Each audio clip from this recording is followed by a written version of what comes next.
इस्लाम Khan, Dastak India live में आपका स्वागत है। हम मौजूद हैं मुत्तहिदा जमीयत उलमा हिंद के कार्यक्रम के अंदर, जो भजनपुरा गोपाल भवन के अंदर मनाया जा रहा है। 10 आला जश्न ए प्रोग्राम मनाया जा रहा है। इसमें राजेंद्र पाल गौतम जी मुख्य अतिथि आए हुए हैं और इसके अलावा अतिथि कई सारे लोग हैं। श्री राम कॉलोनी से निगम पार्षद आमिर मलिक जी, मुस्ताबाद वार्ड से निगम पार्षद पति हाजी खुशनूद, और इसके अलावा भी बहुत सारे लोग आए हुए हैं। प्यार के तौर पर इस्तेमाल करके न केवल अपने जीवन में तरक्की की ऊंचाइयां छुई, न केवल उन्होंने भारत के संविधान को बनाया, बल्कि उन्होंने उस पढ़ाई के माध्यम से देश के बाकी के जो 90% लोग हैं उनको भी आजाद कराया, उनके भी पढ़ने के रास्ते खोले, ज्ञान के रास्ते खोले, व्यापार के रास्ते खोले, संपत्ति के रास्ते खोले, उनको भी जीवन में प्रकाश लाकर उनको भी आगे बढ़ने का रास्ता बनाया। आपकी बदहाली का कारण क्या है? आपके पिछड़ेपन का कारण क्या है? अगर इसको ढंग से समझना है तो आप मुस्तफाबाद चले जाइए, आप नूर इलाही चले जाइए, आप मेरी विधानसभा में नंदनगरी ई ब्लॉक में चले जाइए, सुंदर नगरी में चले जाइए, नई सीमापुरी में चले जाइए, सीमापुरी में चले जाइए, जाफराबाद चले जाइए, सीरमपुर चले जाइए, आपको पता चलेगा वहां बच्चों को पढ़ाई का कोई लेना देना नहीं है। आज भी आजादी के 75 साल बाद भी उन बच्चों को पढ़ाई के महत्व का ज्यादा एहसास नहीं है। अभी भी हो सकता है 5-7-10% तक बच्चों को पढ़ाई का वैल्यू पता हो, उसका एहसास हो। दुनिया कितनी आगे निकल गई, लेकिन हमारे वो लोग जो छोटे छोटे मजदूरी करके अपने घर को चला रहे हैं, उनकी गरीबी, जो बच्चे यहाँ बैठे, मैं आपके लिए भी कह रहा हूँ, आप में भी मुझे लगता है गरीब परिवारों के बच्चे होंगे, छोटे छोटे घरों में रहने वाले बच्चे होंगे। आप इस पढ़ाई को हथियार बनाकर अपने माँ बाप की गरीबी दूर कर सकते हैं। आपका बहुत बहुत शुक्रिया अदा करता हूं कि आप लोगों ने, आपने ये बातें हमारे इन नौजवानों को बताई, और मैं उस इस्तकबाल करता हूं हमारे आमिर मलिक जी, जो श्री राम कॉलोनी से काउंसलर भी हैं और स्थायी कमेटी के सदस्य भी हैं, और वो भी आए।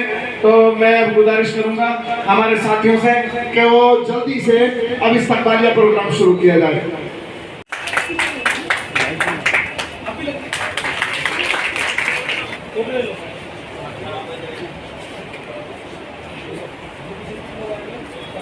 इधर भी रुके बच्चे, ये राइट में देखो भाई, ऐसा फोटो आना चाहिए हमारा ग्रुप पोज। इधर आवाज तो लगा दे। फारूक मंसूरी जी बोल दिया गलत, जाने दो, अच्छा है, दो बिलाल का है ये भी।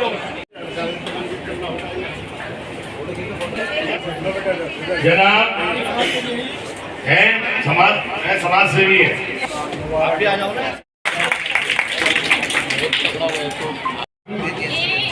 अरुण कुमार भाटी 12वीं की छात्रा है।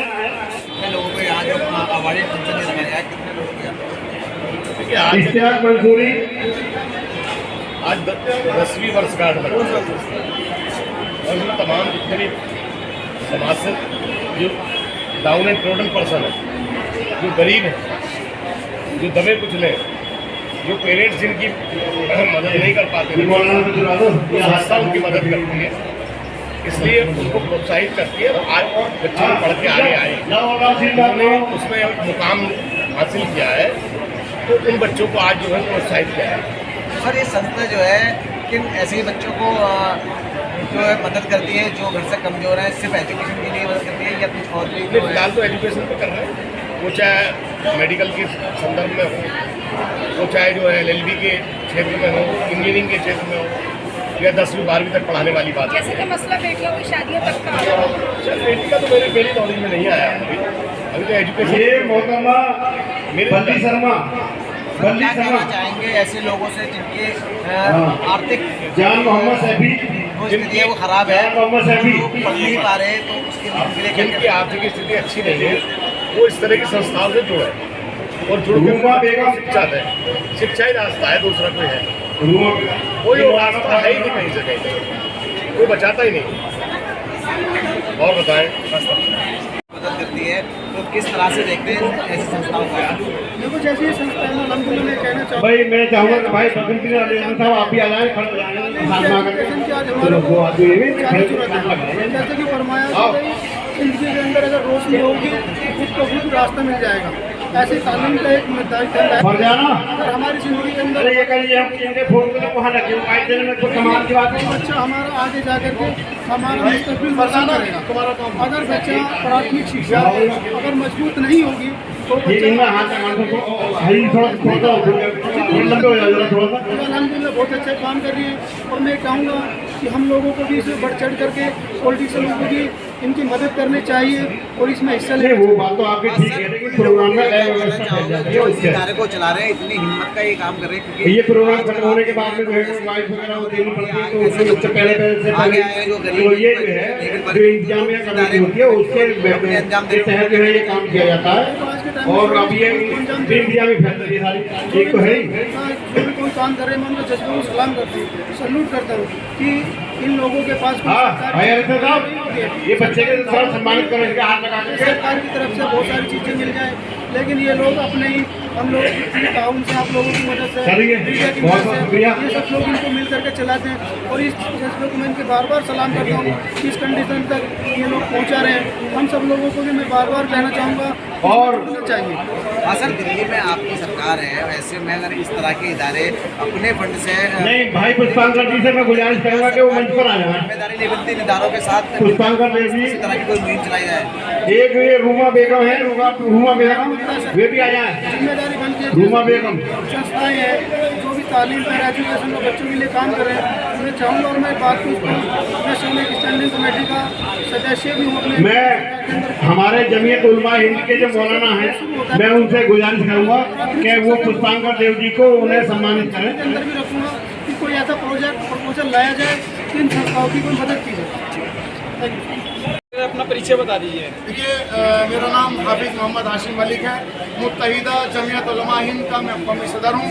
और ये जो हमारी तंजीम है, इस तंजीम का काम सिर्फ और सिर्फ एजुकेशन यानी तालीम की बढ़ोतरी के लिए हम लोग काम कर रहे हैं। हमारी पूरी टीम हमारे साथ है और जो गरीब बच्चे हमारे इलाके में नहीं बल्कि पूरी दिल्ली ही नहीं बल्कि पूरे मुल्क में जहाँ जहाँ भी हमारी पहुँच है, हम उन गरीब बच्चों को तालीमी हिरस दिलाने के लिए, तालीमी उनको कॉन्फिडेंस में लाने के लिए, भरोसे में लाने के लिए हम लोग काम कर रहे हैं। हाँ सर, मेरा सवाल ये है, अभी आपने कहा कि दिल्ली नहीं पूरे हिंदुस्तान में जहाँ भी गरीब बच्चे हैं उनको तालीम दिलाने के लिए आप कोशिश कर रहे हैं, तो वो बच्चे आपसे किस तरह से रब्ता कायम करें? क्योंकि कुछ दूर दराज के इलाके हैं, कुछ गाँव हैं, तो किस तरह से आपसे रब्ता कायम करें? बिहार में हमारी यूनिट है, खगड़िया ज़िले में वहाँ हमारी यूनिट है, तो वहाँ के जो हमारे प्रेसिडेंट हैं बिहार के, वो उस इलाके के लोगों से रब्ता करके वो हमारे तक पहुँचाते हैं। ऐसे ही उड़ीसा में हमारे उड़ीसा के सदर हैं, वो वहाँ के गांव देहात के लोगों जो भी ज़रूरतमंद लोग होते हैं उन लोगों से रब्ता करके हम लोगों तक पहुँचाते हैं। तो अगर बात की जाए अभी करंट की, तो कितने बच्चे ऐसे हैं जो अदर स्टेट हिंदुस्तान के जो आपसे जुड़ रहे हैं और लाभ उठा रहे हैं आपकी संस्था का? देखिए आज का जो प्रोग्राम था ये दिल्ली का था, ये बाहर वालों का नहीं था। बिहार वालों का बिहार में होता है, उड़ीसा वालों का उड़ीसा में होता है, राजस्थान वालों का राजस्थान में होता है। तो यहाँ दिल्ली में हमने तकरीबन 15 बच्चे वो हैं जिनकी जो हमारी कोशिशों से लॉ कर रहे हैं अल्हम्दुलिल्लाह, और तकरीबन 10 बच्चे ऐसे हैं जो मेडिकल से रिलेटेड हैं, वो अलग अलग कोर्स कर रहे हैं। हाँ सर, आप आज 10वां सालाना जश्न मना रहे हैं अपनी संस्था का, तो क्या मैसेज देना चाहेंगे ऐसे बच्चों को जो पढ़ाई से दूर हैं? सक्षम तो जरूर है, पैसा भी सब कुछ है, लेकिन पढ़ाई नहीं कर पा रहे, तो क्या मैसेज देना चाहेंगे? हम तकरीबन हर तीसरे महीने काउंसलिंग करते हैं उन बच्चों की जिन बच्चों को चाहे कोचिंग की ज़रूरत हो, चाहे एडमिशन फ़ीस की ज़रूरत हो, और चाहे उनको हौसले की ज़रूरत हो। हम लोग उसके लिए पूरी तरह से हम लोग उनकी सपोर्ट करते हैं। इसकी फंड की जो फंड कहाँ से प्रोवाइड होता है? हमारे जो साथी हैं माशाल्लाह कोई गरीब नहीं है, हम सब लोग अपनी खैरात ज़कात भी निकालते हैं और मदद इमदाद भी निकालते हैं। और बहुत सारे साथी ऐसे यहाँ भी आए जो हमें फ़ंड देते हैं और वो फ़ंड ऐसा देते हैं कि हमारा नाम नहीं आना चाहिए, तो हम उनसे फ़ंड ऐसे इस्तेमाल करते हैं। अभी हमने कहा एक साथी से कि भाई आपको खाना देना सब साथियों के लिए, उसने कहा मेरा नाम भी मत बोलना, उसने खाना भेजा। एक आदमी ने रजिस्टर दिए, सारे के सारे रजिस्टर पेन दिए, एक आदमी ने इसका यहाँ का हॉल का खर्च उठाया अकेले आदमी ने। तो हमारी तंजीम के पास अलग से कोई फंड नहीं, बल्कि वो फंड अवामी फंड है। और जब भी हमारे किसी स्टूडेंट को ज़रूरत होती तो हम आपस में चंदा करते हैं और उन बच्चों की फीस या जो भी ज़रूरत होती है उसको पूरा करते हैं। दिल्ली के स्टूडेंट्स जो अभी नहीं जुड़े हैं आपके साथ, वो आपसे जुड़ने के लिए किस तरह से आपसे रब्ता करें? देखिए आप लोग हमारा माध्यम है, सबसे पहली बात तो आप लोग माध्यम है, और इसके अलावा भी हमारी अलग अलग टीमें हैं, उनसे वो रब्ता कर सकते हैं। क्योंकि दिल्ली में हमारा पहला प्रोग्राम है 10 साल में, क्योंकि हम पिछले 5 साल पहले हम कोचिंग सेंटर चलाते थे, 2.5 साल हमने कोचिंग सेंटर चलाया, तो लगभग दिल्ली के बहुत सारे इलाकों में हमारी शाखाएं पहले से मौजूद हैं और जितना हम काम कर सकते हैं वो हम लोग कर रहे हैं। क्या कोई नंबर देना चाहेंगे?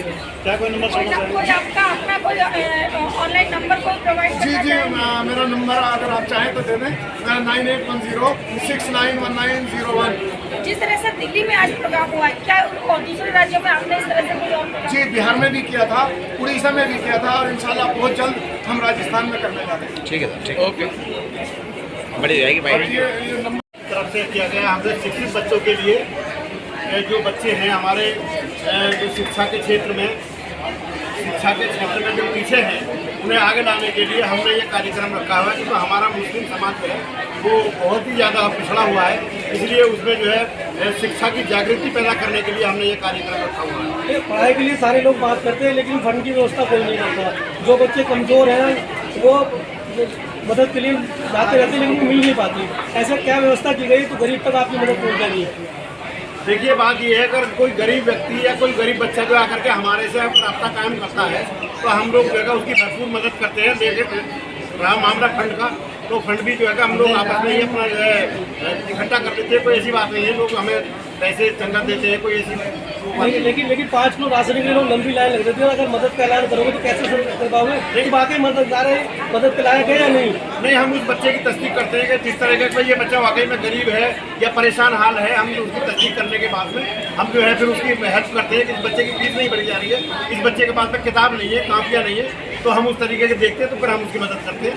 तो आगे भी कोई कार्यक्रम होगा ये आखिर पहले? हमारा तो ये लगातार चलता रहेगा। हम तो ये समाज के बीच में उतरे हुए हैं, समाज को जागृत करने के लिए हम लोग लगातार जो है कोशिश कर रहे हैं। सर, इस मंच से देखा गया अभी कुछ बच्चे जो हैं वो लॉ की एजुकेशन ले रहे हैं, कुछ उसमें मेडिकल में है, तो आपकी हायर एजुकेशन कहाँ तक जाएगी?